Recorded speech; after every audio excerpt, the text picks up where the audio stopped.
Right, here's the latest machine that has joined the fleet. It's a Vibroll 28W made by Stothert and Pitt, Bath.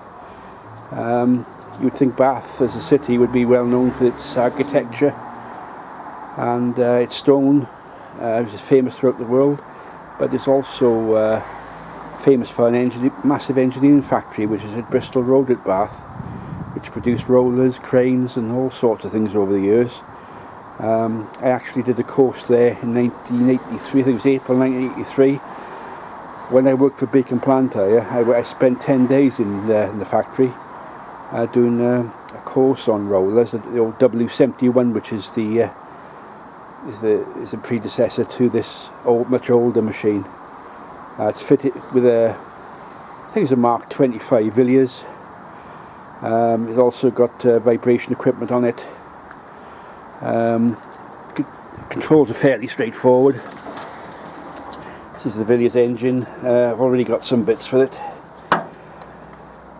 The plan is to remove everything from inside there: the drive unit, gearbox, water tank, fuel tank, disconnect all the belt equipment, and overall the engine because I've been off and been too well the last month or so,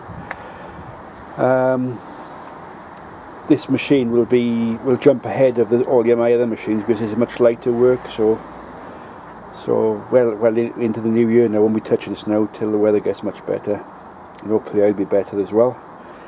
So I can get cracking on doing this one. It's much lighter than the other machines at the moment. When I'm fully fit, I'll obviously be getting back onto the Evelyn Barford roller and the JCB. But this machine, I just could not turn it down because it takes me back to 1977 when I was an apprentice with British Rail, and this exact type of machine was a phase test. The phase test on the railways was an apprentice had to do to get the machine going and write a report on it with technical drawings as well to explain how it worked as a part of the testing procedure to become a fully qualified engineer. So this machine is taking me back a few years, but the controls are quite simple. You've got the throttle, forward, reverse, high and low gear. On some of the machines you had a strap which come out there which would fit against your belly actually to help you control the machine better. The machine weighs 700 weight. I think on this side is the drive side and the other side is the vibrator pulley.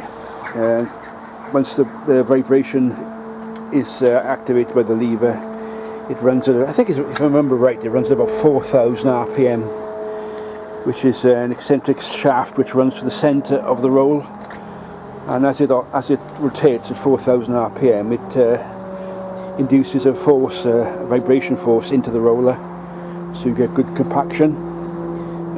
These rollers were used quite a lot in the early 1960s. This type of roller. Even updated versions now, Benford's, Bomag, trying to think of other companies, but unfortunately Stothert and Pitt, they were formed in 1855, and I think they finished trade in about late 1980s. They were bought out by Robert Maxwell, the well-known crook, who owned the Mother Group newspapers, and who supposedly jumped overboard, and it's a shame really he left the Stothert and Pitt company in a hell of a state. I think they had about 2,000 staff there at one time. When I worked there, went up there on a course in April 1983, I was well impressed, and it reminded me of my time in British Rail Swindon Works with the type of equipment there for doing these. We even had a rolling road to test these machines.